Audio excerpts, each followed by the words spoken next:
Well, closing the gap, yeah, we all want to see that happen, and it's been going on for decades, and nothing happens. And it's the same old rhetoric we hear all the time. Australians keep saying to me, forever and day, where does the money go? Why aren't things changing? If not, our society is getting worse because there's more division than what there ever has been in the past. And we saw this division even widen under this Labor government bringing in the voice. And that was to have a voice to Parliament, which was just for Aboriginal people, regardless of the fact that all Australians can vote. At an election, vote for the Members of Parliament to represent them in this place. That didn't get up. Over 60% of Australians nationally said, no, we don't want that. That's divisive. Then we had treaty. That's been brought into the state parliaments. Where's that taken us? More division. Doesn't matter what you've done over the period of time. Since 1996, my first major speech to this place, I advocated about the fact that I was born here, this is my land as much as anyone else's, and any migrants that come to this country. We should enjoy what this country has to offer us equally. But that hasn't been the case. And I pointed out about ATSIC. ATSIC was the Aboriginal and Torres Strait Islander Commission that was running about $2 billion a year, and it was a waste. It didn't do anything for the Aboriginal and Torres Strait Islander people. And it was an industry, and I've been saying that for many years. We've structured an industry in this country that's created division based on race. Race. Think about it. That's what it's based on. Aren't we all Australians, regardless of our culture, race or background?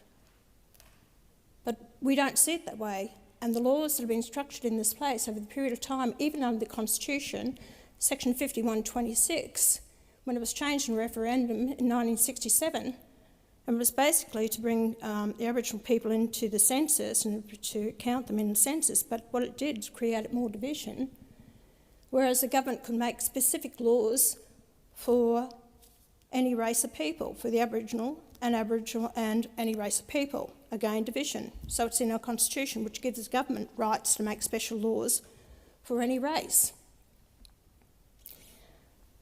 All we've seen over the period of time is division that's happening, violence, aggression, crimes, more people in prison, sexual abuse, domestic violence. The list goes on and on and on.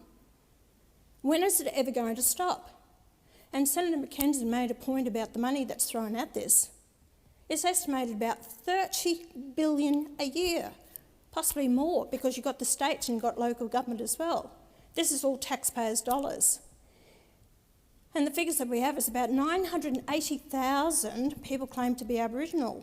Yet if you go to the native title, this is about 430,000, 450,000 who claim to have a connection to the land since 1788 for native title claim. Yet here we have a census of 980,000 people claiming to be Aboriginal in this country. And the next census is going to happen this year, meaning it's going to rise, I'm sure it'll rise over 1 million people, because between the two censuses of between 21 census at that time and the one prior to that, it rose over 25% people claiming Aboriginality, yet the population increase was only 8%. So something doesn't add up. So it's like tick the box. You tick the box, well, you're going to get government assistance. And a lot of these people are not even Aboriginal, haven't even got any Aboriginality. So it's based on let's tick the box. And then these government departments, if you go there to put your name down, the government departments aren't game to question you because you'd be called a racist. But you can go and claim Aboriginality. So let's split the pie even more. And that's what's happening. And you got, people are supposed to... I went up to Doomadgee, I've been up there, and to Burke and these places. I've been to the Aboriginal communities, I've spoken to them. Councils want assistance. The one up at Bamaker that I went to, they suggested building their own houses. It's costing the taxpayers about $1 million a house. They said we can actually make the building blocks for this and build our own houses for about $200,000, maybe even less. Brought it to the government, weren't interested. That would have given them a business sense, given them employment, and built more houses for the people, and cheaper to the taxpayer. Not interested. How many times I've raised in this place here about the corruption? Where does money go? No answers. Not interested. Probably one of the worst Aboriginal Affairs ministers in this place that we see under this government. Nothing.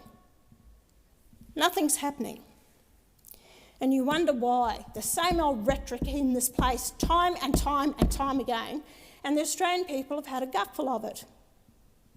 This division must stop. Once you stop the division, get rid of who's Aboriginal, who's Indigenous, who's Australian. The fact is we are all Australians and should be treated equally the same based on an individual needs basis. Yeah. When I have Australians out there, families living in their cars, can't get a roof over their head, that's where their needs are. When I have children who cannot get the uniforms or shoes or whatever given to them because they're not Aboriginal and their families have to try and find the money, that's not Australian. And when we see ads on our TVs saying that the Smith family have 1 million children in this country living in poverty, that is an absolute disgrace. A disgrace. And it breaks my heart to hear about these young children being raped because no one wants to interfere or say anything because it's cultural. Don't interfere into it. All right, that's cultural. Enough. And then you actually point of order. have... Point of order. Please be seated, Senator Hanson. Please be seated. Point of order. What are you saying? What are you saying, Hanson? There might be Senator Thorpe.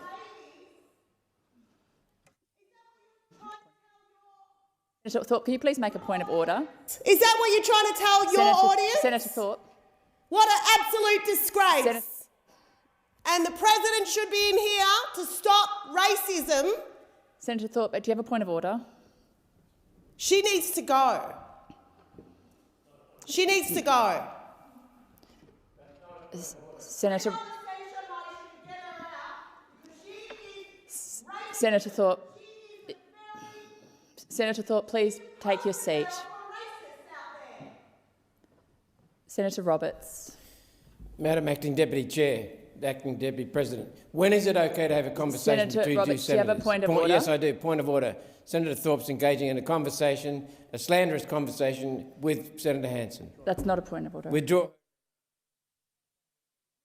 Roberts. Senator Hanson, please resume your speech. Thank you very much. I will repeat what I said. Children are being raped out there, as young as 2, and it's a fact, and it's known. And if the truth hurts, it bloody hurts me, and it's disgraceful for this to happen. And then also you have the domestic violence that is happening against these women, that they are not being fought for because of their cultural background. No one wants to stand up or say anything about it. We're letting these people down. We really are.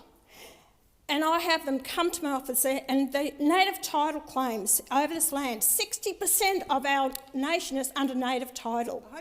And what is actually happening with that? I've had these Indigenous people come into my office years ago and said, Pauline, all we want is part land. Give us some of the land back, not through the land councils. We personally want it so we can actually go and build our homes and run business and get loans. We want to further ourselves, but no, keep them tied down, keep them under this, control, so that you use them for your own benefits. And that's what's so wrong and stinks in this bloody place, that nothing's been done about it. And they're crying out. These people just want freedom and to get on with their lives. A lot of these people have said they don't agree with the voice and splitting this nation. There shouldn't be 3 flags in this chamber. There's one flag, it's called the Australian flag, not 3. This is more division that's happened in this country. Welcome to country. We've had enough of that. The Australian people don't want welcome to country or acknowledgement to country. It was never a cultural thing they did. It was brought in by Dingo, Ernie Dingo. It was brought in by him. It's not cultural whatsoever, and it keeps going on and on and on because the payment that happens, or any land or anything. And to stop Australians from even travelling and going to places in our own country, it's disgraceful. The division has happened. And Australians want change. They want accountability. They want to know where their taxpayers are going. Australians don't deny helping those who are truly in need, but we've allowed it to get out of hand constantly all the time that we are not making their taxpayers' dollars accountable. There is racism in this country. You better believe there's racism in this country. So anyway, but we have to be seen to be all Australians treated equally under the one law. And these poor children who constantly get pulled up for the crimes they're committing because they're taught the hatred. They're taught to have that opinion. And all we're setting them up is a life of crime in the prisons all the time.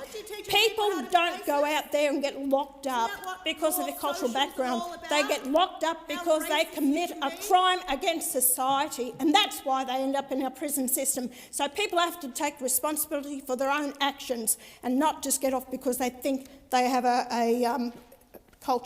because of their cultural background. When we treat people equal and the same in our country, that's when the gap will start to close.